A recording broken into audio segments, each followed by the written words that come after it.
Well, if it's cool with you, man, I'd love just if you give a little background and a little intro. I mean, you got an interesting story, and I'd like to kind of talk a little bit about it today, if that's cool with you.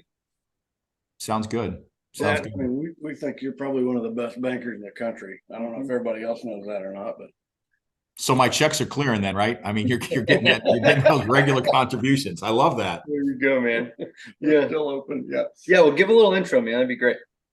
Yeah, so Greg Ohlendorf, President and CEO of First Community Bank and Trust in Beecher, Illinois. 107, almost 8-year-old community bank. I've been here my entire career of almost 38 years. So it's either things have gone well or they haven't figured out a way to get rid of me, but it's good, right? It's good. But we're 37 miles south of Chicago, hyper competitive banking state of Illinois with, our 400 and some charters like you guys do, except I think you could fit Illinois into Texas, what, four times or 5 times over. So the concentration is just insane. And Chicago is a super fractured banking market with no real player of significance. They all just kind of beat each other up. So it's interesting and fun all at the same time.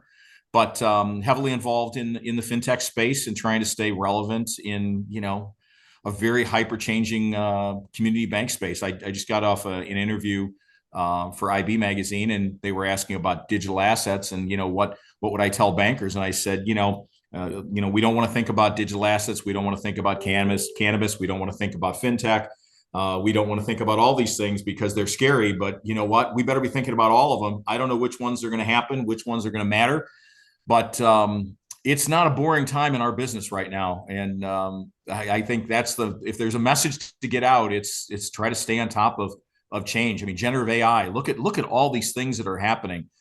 This isn't checking, savings, CDs and loans and, collect deposits and whatever anymore. It's a lot more going on. So let's just say we're not bored. That's awesome. I love it. I'll tell you what, I wish more bankers thought like that. I just scream at people if you just watch what's happening, whether it's, the local grocery store offering a card or a savings account or whatever it may be, there's so much happening that's happening so fast. And whether you like, I love it, like you said that, whether you want to play with crypto or cannabis, not my thing, but maybe it's yours. Yeah. But there's one thing that's a for sure is that this is happening so fast and so much of it. You have to at least engage and understand what's going on. It's okay to say no. I've read the facts and said I don't want to do that, but not knowing is not acceptable. Yeah, I mean, It's even okay to say I don't understand, right? And I got to learn. Right. But I don't know. I worry that you can't turtle up and play ostrich, stick your head in the sand, whatever you want to say, right? And by the way, we do not have it all figured out. I mean, I'm not the smartest kid on the block, but I want to be smart enough to realize that we got to pay attention to this world that we're in, and the competition is it's insane. It's just insane from everywhere you go, and people are using financial services in ways that I mean, 5 years ago even we wouldn't have dreamed of. So what's 5 years from now look like? What's 2025, 2030 look like? Yeah. Yeah. Well, I think about all the third parties. I mean, there's a real positive in the sense that I think it's a healthy time. We're kind of rebuilding. There's been a lot of consolidation in sort of vendor land. And then you've had a bunch of building in kind of the challenger space. Feels like the challengers are kind of consolidating. We're seeing that in the numbers. And the cool little niche products are popping up everywhere for bankers. You guys do a ton of cool little third party thingies that you work with. And I know we've done a lot of that stuff and talked about some of those struggles and the new guidance that's come out, right? You want to talk a little bit about that? I mean, being Yeah. a community bank and managing the maze. Yeah. I think, guys, I think that's, the guidance was probably needed. I mean, I'm not a big, gosh, I think some regulation came out and it's good. But I will say, if you read it from start to finish, if you didn't have a roadmap on how to manage this journey, just read it from start to finish. I mean, it's one of the rare cases, I think, where we've really had, without it being prescriptive per se, but it does talk about virtually everything that you probably should have thought about when you engage in a new third party. So I think we've got 18 fintech relationships right now around, and a lot of them are, like you say, very niche. It does this and it does it really well. It's all it does. It's all it's ever going to do, but it solved the problem, right? So that's great. There's nothing wrong with that. It's not expensive. The contract terms aren't onerous. It works. I can explain it to either my internal staff or customers, and that's it. Okay. But so I think you start there. And if you take this guidance and you literally start checking off the boxes of, everything legal, everything regulatory, everything security, everything, whatever, and you kind of follow it and put a little file together. Okay, you've done one now. Second one's a little easier. Third one's a little easier. I had a contract hit my machine, 5 minutes before our call this morning. And a company that we're working with, that we are going to work and help them build some management process for not only third party, but just all the other regulatory and compliance things, so that there can be some transparency. My big fear is, as I get older, that, I've got this Outlook bar that's got all the little things that are black until the day they turn red, and like, oh, they're past due, I got to do these 40 things. And the year comes up and everything goes red because you have all those year-end things. And I'm thinking, and we were talking to this vendor the other day, and I said, no one knows that but Greg. If Greg doesn't do those things and check them so that they bounce forward another quarter, semi-annual, year, no one knows that I do them. No one knows that I did them. Okay. And no one knows where to look to even find the list. I don't think Outlook's the place to track that, but every one of us does that, right? So we're working with a vendor to try to come up with a single pane of glass where we can have, here's who's responsible, here's their supervisor, here's the frequency, here's the due date, and here's where we archive the final document, whether it's the FRY9SP or the loan policy or whatever. And you go to one place, you see in the next 45 days, here's the stuff that's got to get done, who's behind, who's whatever. Wouldn't you pay for that if you're a community bank? So we're trying to talk the vendor into building. They've got kind of this part of this figured out, but not all of it. We're trying to talk them into building it.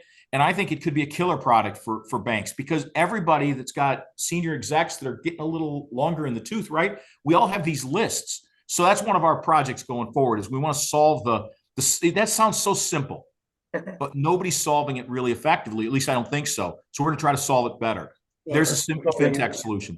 In a cost-effective way. Right. Sure, cost-effective. You can do it really expensive, but who wants to do that? Yeah, vendor management's always And such a hell, hard man, you challenge. gotta take a vacation, or somebody gets sick, or things Yep. happen. It's the unexpected stuff that Yep. just went by the wayside, Well, like family Greg emergency said, or whatever. It's funny how many things are about doing them, not even doing them well, right? Just getting through the stuff. And a lot of times, I mean, you get to, a regional bank and look at the sophistication on this problem, and it's like, you're blowing a fortune. You got like full-time staff, I mean, we're debating whether the notary was correct on a insurance certificate, it's too far. But I've always thought that either the regionals or even the super regionals could learn a hell of a lot from the smaller banks on efficiency, because you have to, you have to be efficient. That's a good call. So talk a little bit, Greg, on, integrating third parties, right? We've obviously gone through that together too, and looked at some of those challenges. We're seeing and feeling that space has gotten, I think, a lot better, certainly than it was 10 years ago. I think about my days in mobile and how hard it was to integrate with the cores and who had APIs and all that. It definitely feels to me like the cores they're clear, and I think they're being highly ethical in trying to open things up, but it's a big ball of wax for them. Yeah. I know you guys have had, obviously, with 18 third parties, right, trying to play through that. What have you seen there, and especially over the years, how's that changed?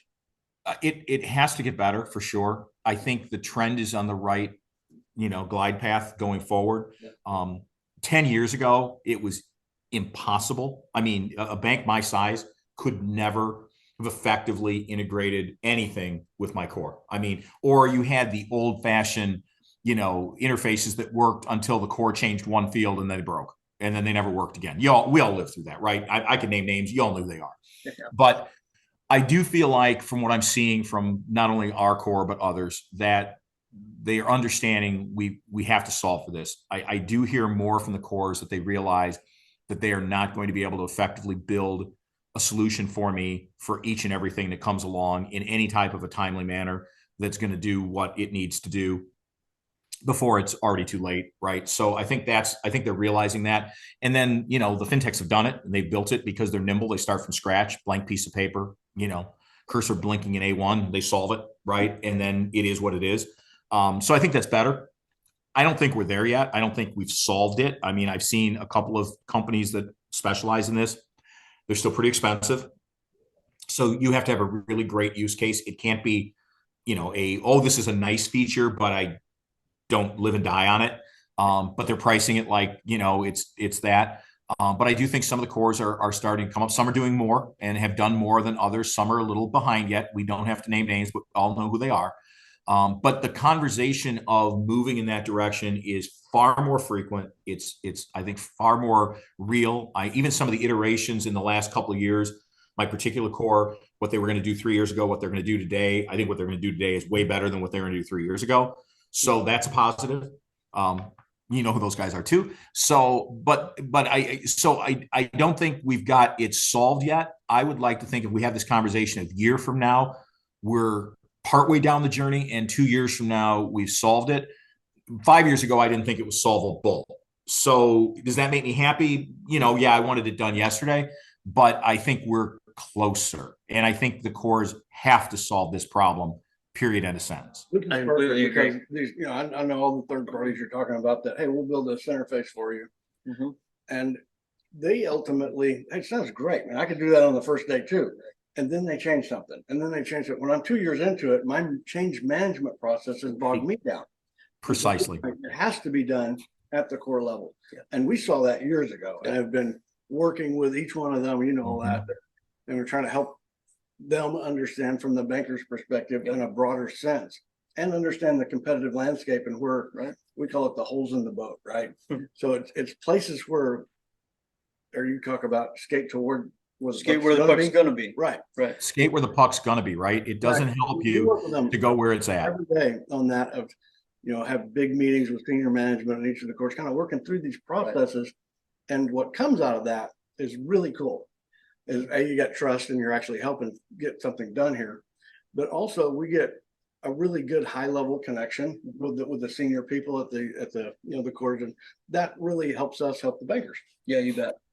I think for us having all the information, the skate where the puck's going to be, you watch the trends in the data and you can kind of see, hey, this is clearly something that's important to everybody. And we're trying to give the vendor community a bit of a heads up that my bankers, I'm hearing this from some, the early adopter cycle a little bit. The data supports that this is damn sure going to be something everybody's screaming about. Let's get ahead of this thing. Exactly. We're seeing a lot of that out there. There's a big lift, especially when you talk about like 3 years ago.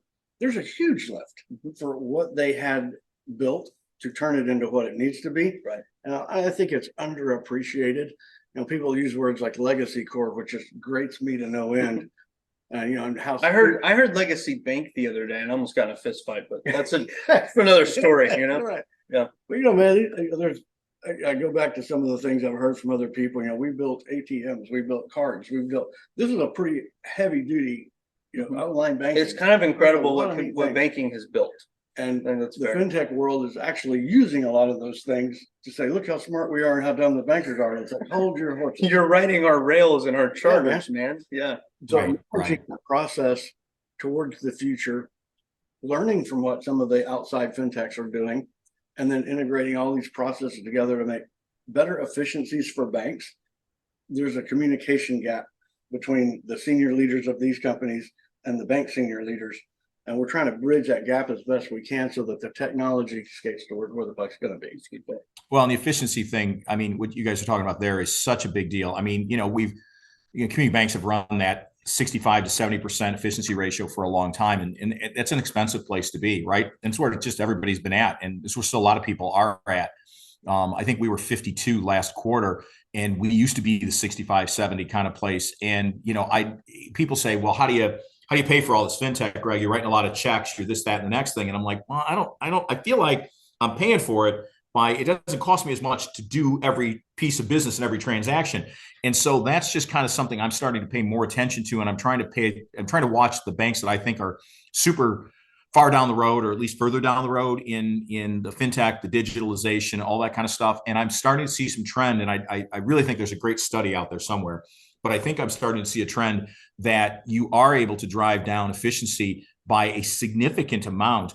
And if I can run the machine more, quicker, faster, better, smoother, whatever, it's got to make me some money somewhere down the road. So that's how you pay the bills, I think.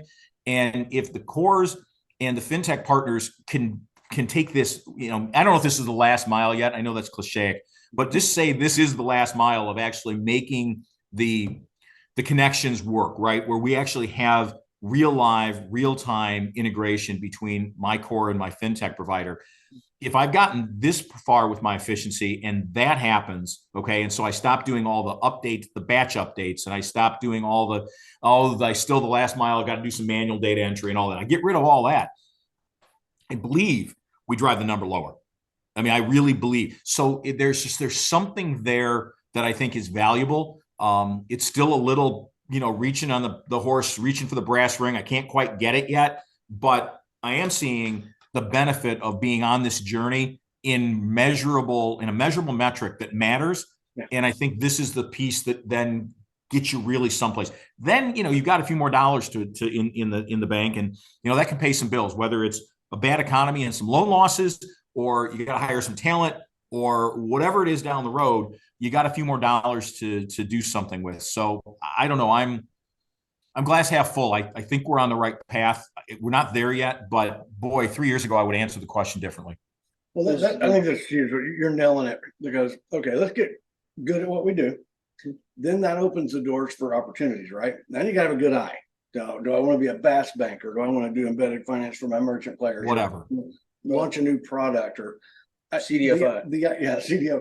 So the idea that we go out like a gas station and change the rate on our CD, and that's the solution to deposits, is absolutely crazy. Yeah. And we've got to get a lot of bankers, I'm not saying you don't have to fight that fight, but I'm saying if you want deposits, look at every BaaS bank out there. They're loaded with deposits. They don't know what to do with all of them. And the direct bank team. Exactly. So there's 100 ways to do it. I'm not pushing people to be a BaaS bank or not be a BaaS bank. What I'm trying to say is getting better at what you do opens up options to do whatever you want to do in the future. Yeah. And are there ways to make money in banking? Oh, you bet your ass there's ways to make money. And that's what I think we really do every day is either help people. Here's the deal. Okay, you ready? Here, I'm going to go. Every time. I'm on a roll. So we can make money in this business. Setting yourself on fire is not the solution to solving a bank problem. So bankers saying, I'll merge with another bank and become an $800 million bank. If you think you're going to compete with Chase that way, you're going to get your ass kicked. And it's not going to solve the problem, where you're right back where we are. What we've got to figure out how to do is efficiency and profit. And that's it. Very important. Greg gave me a hell of a light bulb. I think for the last, damn near 10 years, third party, FinTech, this whole landscape for banks adding vendor solutions, the talk track and the thinking is how I could use this to get new customers, or it's a shiny thing or a widget, right? Yeah. Greg makes it a much clearer picture. He's like, it can use me to help me drive efficiency, right? That's how I can use these things. And so automation, efficiency. Think about like mobile deposits, a great example, right? 10 years ago, I'm sitting down with bankers and we're running the numbers, and he's like, I'm going to make a fortune on mobile deposit. This thing's a lot cheaper than $5 per item, right? And so I think we've had a lot of digital things that have come along that actually they accidentally ROI'd really well. Yeah. But they were sold as you're going to gather all these customers because they want to take pictures of checks. Well, I'm one of them, man. Right? I'm going to tell you, in our business. No, I tell you what, the whole deal is, you take these efficiency projects, right? And some are really, really tiny. So tiny, it's ridiculous, but they do something. And then others are broader. And we've got a couple of projects that we've been on, for 18 months, 2 years of what I believe are the next scale. We got a commercial lending project right now on an efficiency play that I think is a game changer if we can get it to the finish line. And we're really close, right? It's going to change our entire interaction with our customer base. We're a commercial bank, so it's going to touch like the vast majority of all my revenue generating customers. And if we can get them on board and do it this way, and all the back end processes that we simplify, all the streamlining, all the auto archiving, all the things that are really the piles of paper stacked up on Sue's desk or whatever, got to get rid of that, right? So we're not even all the way to the finish line, but we're already seeing what that possibility is. Now, it's a big project. It's a couple-year project to get done, but it's going to change how we interact with our customer. It's going to be a better experience for them. So if I can make it more efficient and do a better job inside the bank and make my employees' day a better day, okay, and accidentally, okay, now go back to the other side, Tanner, accidentally make it better for the customer, where they say to a friend, hey, that deal I just did with the bank was so cool, it was smooth, you ought to call them. That's like the icing on the cake, right?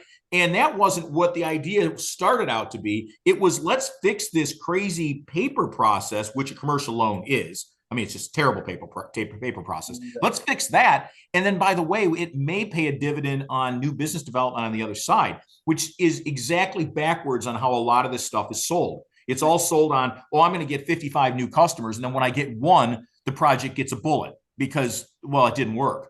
No, let's solve the other problem. And maybe I'll get 55 new customers because we really changed the way it works. Yeah. Completely. Do you hear? Yes. I hope everybody watching this, awesome. You hear the enthusiasm. Yep. I mean, that's how we feel every day. Is that, man?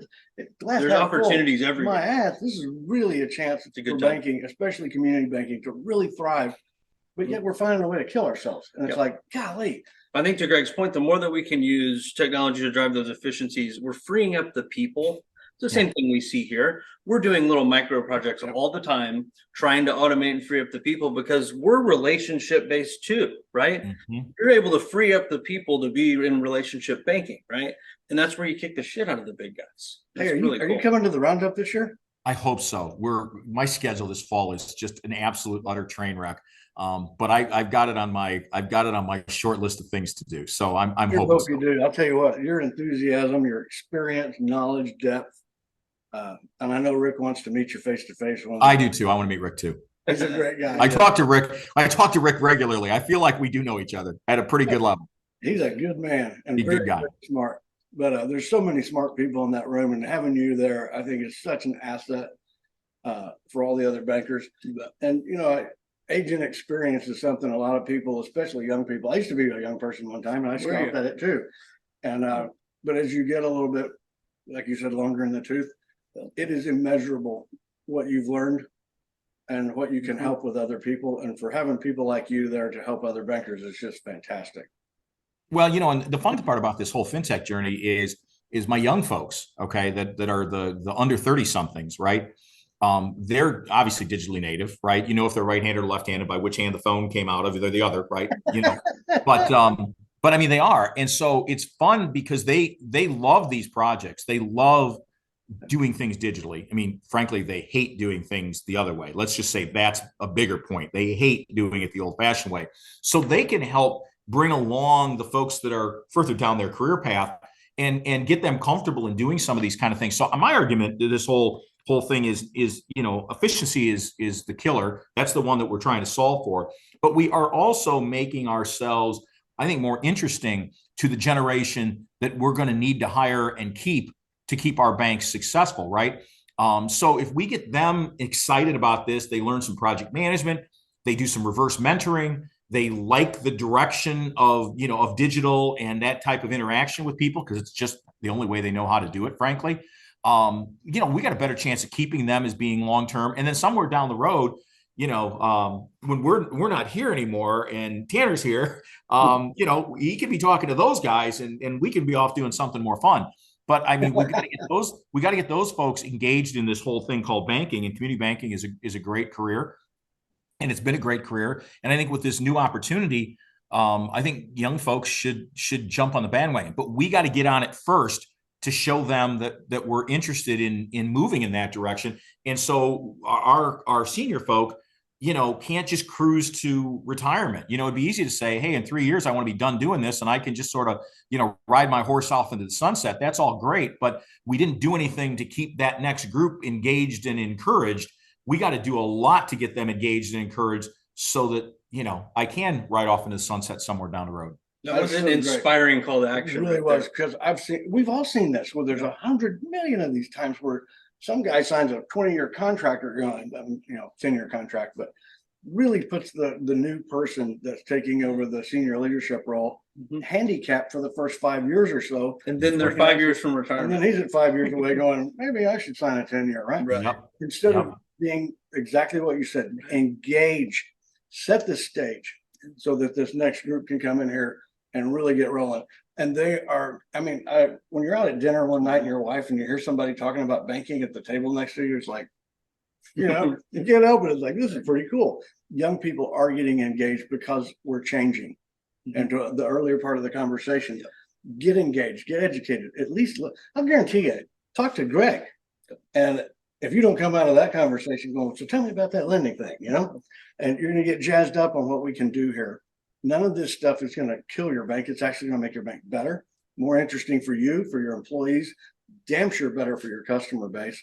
And it's how we win. We work a lot with a bunch of the banking schools, right? And so Yeah. I actually really enjoy it, man. Going to their little luncheons and things and hanging out with the students. Yeah. And so there's a good group of people and some very sharp kids that are coming up.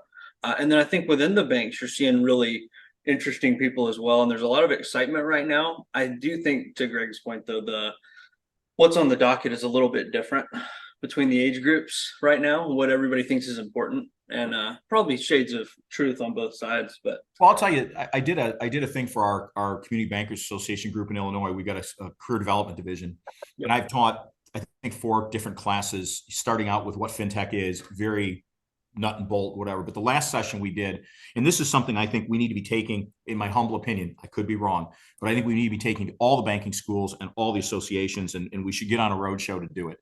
Is I led a strategic planning exercise, okay? Because the people in this room, 15% raised their hand. I said, have you ever been in your bank's strategic planning exercise? So the other 85% haven't.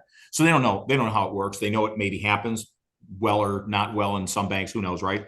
But so we went through an exercise, and I took them through a good old-fashioned SWOT exercise about all what was going on. And so I literally made them participate, and I had 35, 40 in the room. And by the end of that exercise, I think every single person in the room had thrown out an idea that I put up on a good old-fashioned white flip chart, right? Nothing fancy. And then I said, okay, now here's what we're going to do is you've given me all these ideas, and these are things we need to solve for, and we're going to write action items to solve these problems. But let's use a FinTech to solve 3 or 4 of these things in one fell swoop. And so I used one of my 18, and I used them as a test case to say, here's how we solve 2 opportunities and a threat, or whatever it was, with this FinTech.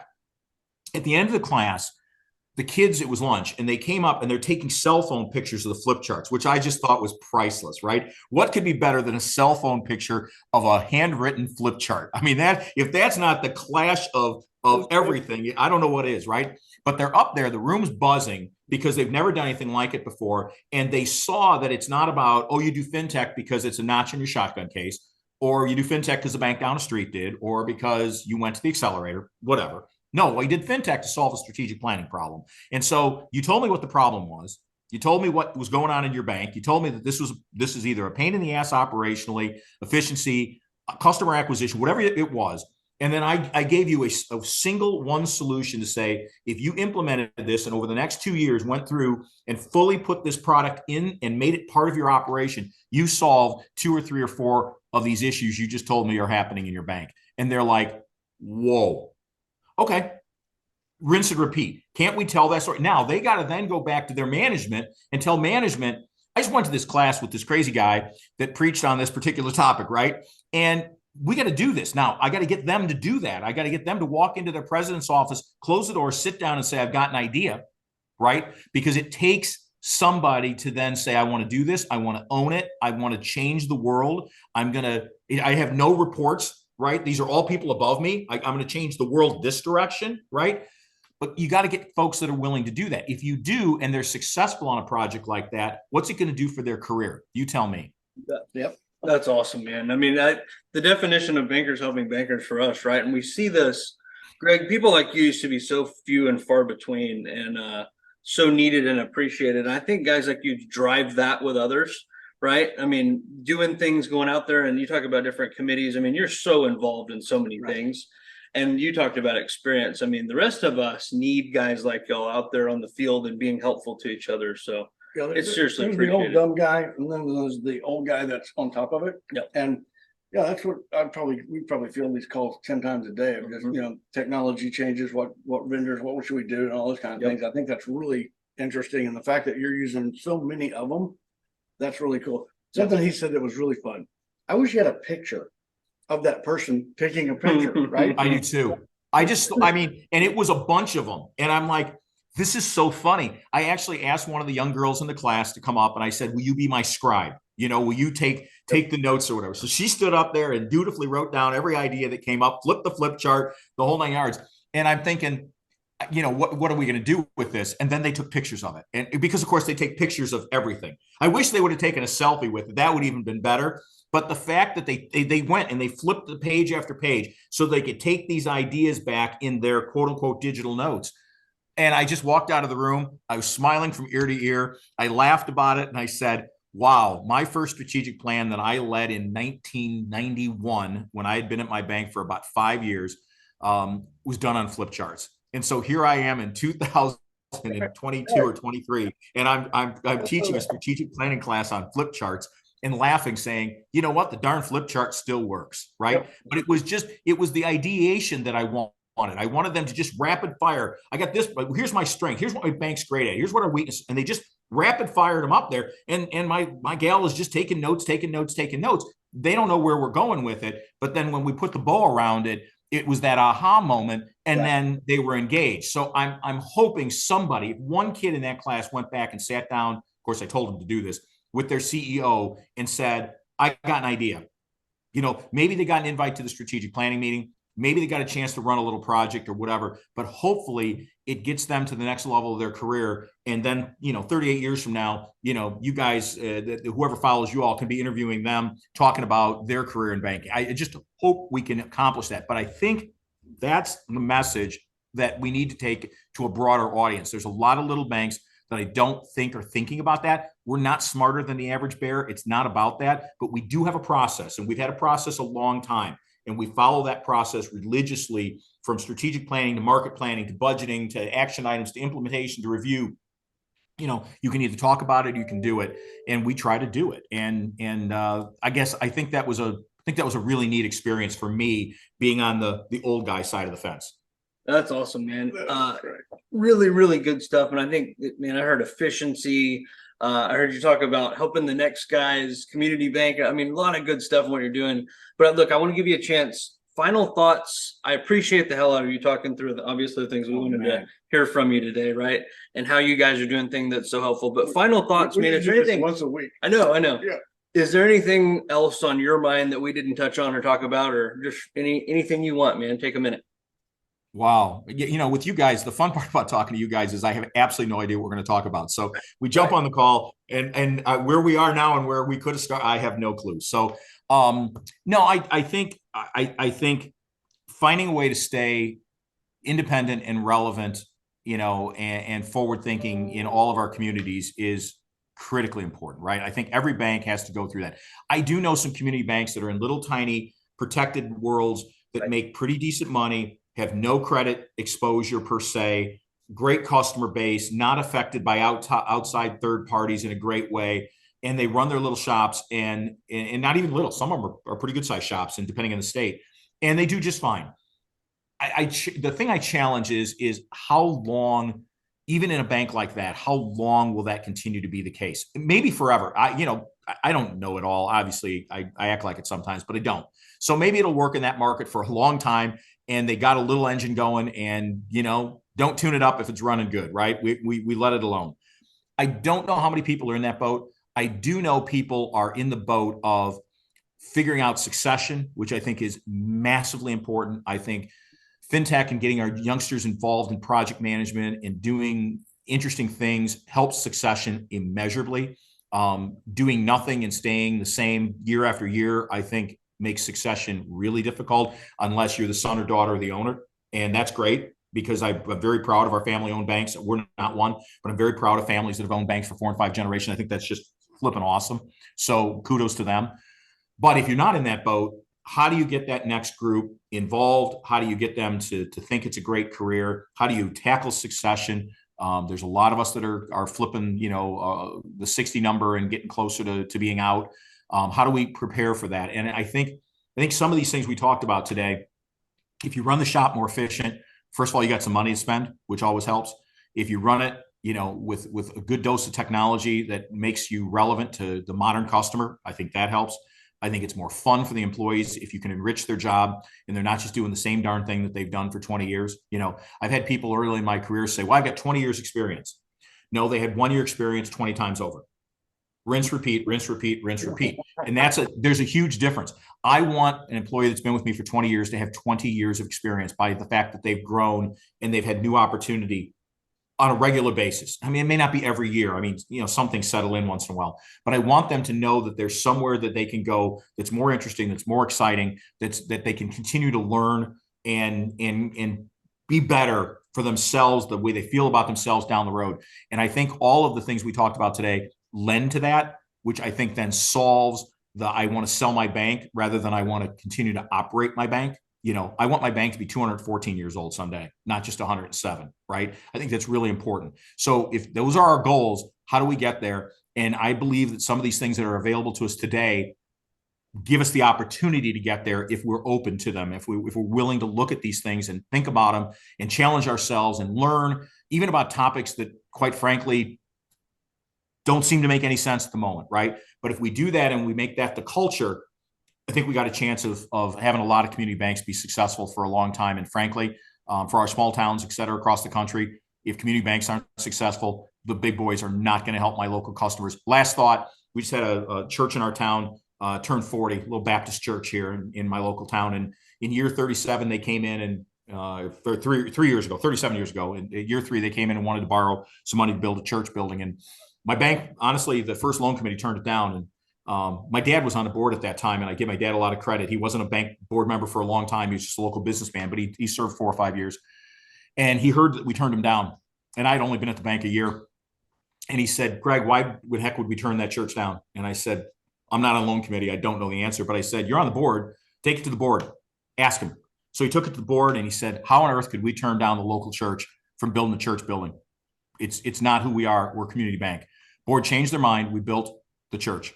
So they just celebrated the 40th anniversary, and the pastor on every one of their major anniversaries has asked us to come and be part of their celebration. And unfortunately, I was out of the country. So I sent my son, and he asked me to write a letter to the congregation, and I did. And by the way, every community banker in the country can tell this same story. This just happens to be mine.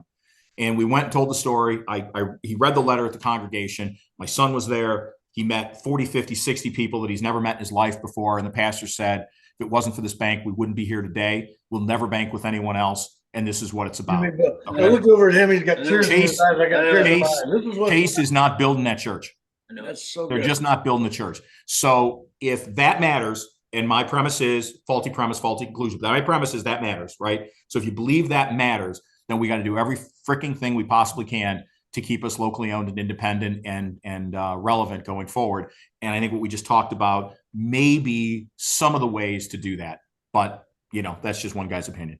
You see what? Thanks a lot, Greg. Thank you. Yeah, I'm the same way, man. But every good community banker can tell you a similar story. And that's what they got to remember. And that's what they got it. So I put that in my board book. Pastor wrote me back a huge long text about how excited he was and what we had done for him and how important our bank was and whatever. I put it in my board book because we got to remind ownership, we got to remind boards that this is why we're locally owned and independent, period.